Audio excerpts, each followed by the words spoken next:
Il faut savoir, et on en parle souvent sur France 24, la colonisation est galopante depuis des années, depuis des mois, mais ce mouvement s'accélère depuis quelques semaines. Les Israéliens réagissent réellement sur le terrain à ces annonces de reconnaissance de l'État de Palestine. Et alors, qu'est-ce que ça veut dire concrètement?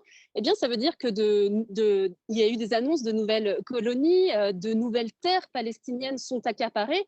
Et puis, il y a un autre phénomène qui est véritablement visible à l'œil nu pour nous ici qui sillonnons la Cisjordanie occupée, c'est de plus en plus de checkpoints et de barrières mobiles qui sont installées à l'entrée et à la sortie des localités palestiniennes, avec cette peur des Palestiniens que chaque ville palestinienne devienne en quelque sorte progressivement un enclos duquel il sera de plus en plus difficile de sortir. Je parlais hier, par exemple, avec une Palestinienne qui me disait qu'elle avait l'impression de plus en plus de vivre dans une espèce de poulailler, hein, c'est les termes qu'elle utilise et qui sont très forts, un poulailler que les Israéliens ouvrent et ferment à leur guise.